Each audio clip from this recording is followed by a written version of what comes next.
Saya di sini ingin menjelaskan tentang kualitas penduduk dan indeks pembangunan manusia atau disebut IPM.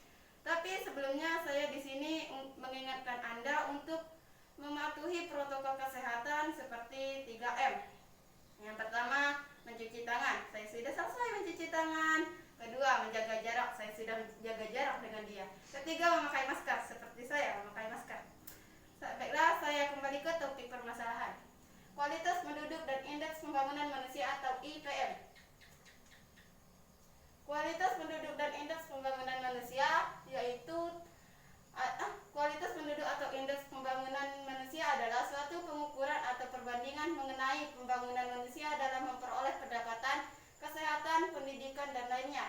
Kualitas penduduk terutama kali dicetuskan oleh United Nations Development Program atau UNDP pada tahun 1990. Faktor-faktor yang mempengaruhi kualitas penduduk. Yang pertama, tingkat pendidikan.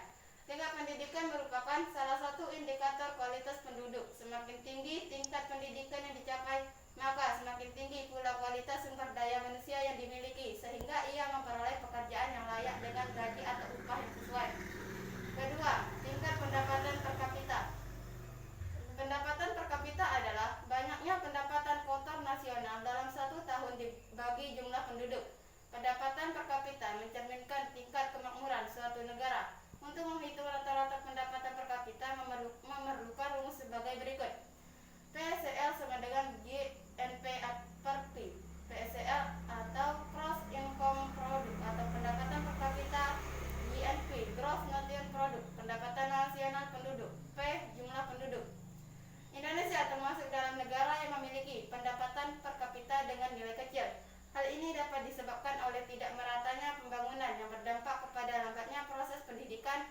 Sumber daya alamnya masih banyak dikelola oleh pihak asing akibat tidak adanya tenaga ahli dalam mengelolanya. Pemerintah telah berupaya dalam meningkatkan pendapatan per kapita penduduknya antara lain dengan menyediakan lapangan pekerjaan dan menekan laju melahirkan melalui produk berencana. 3. Tingkat kesehatan penduduk. Kesehatan merupakan salah satu kebutuhan utama bagi manusia. Kesehatan berpengaruh langsung terhadap kinerja dan produktivitas penduduk. Tingkat kesehatan biasanya diukur dari angka kematian bayi dan angka harapan hidup. Tingginya angka kematian bayi merupakan indikator rendahnya kesehatan lingkungan dan masyarakat. Sementara itu, angka harapan hidup berhubungan dengan sarana prasarana kesehatan di sebuah daerah. 2. Indeks pembangunan manusia atau IPM tadi adalah suatu metode pengukuran perbandingan dari harapan hidup, melek hirup, pendidikan, dan standar hidup untuk semua negara seluruh dunia. Faktor-faktor mempengaruhi indeks pembangunan manusia. Yang pertama, tingkat kesehatan, tingkat pendidikan, dan tingkat pendapatan sama halnya dengan kualitas penduduk.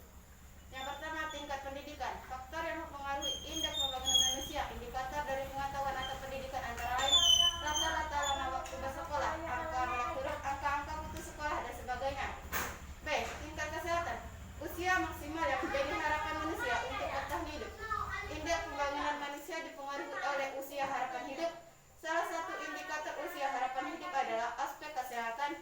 Contoh indikator usia harapan hidup seperti angka kematian bayi, rata-rata penduduk yang sakit, persentase penduduk sakit, persentase kelahiran bayi yang dibantu tenaga media, dan sebagainya. Yang ketiga, tingkat pendapatan merupakan faktor yang mempengaruhi indeks pembangunan manusia yang berkaitan dengan aspek ekonomi. Indikator standar hidup layak antara lain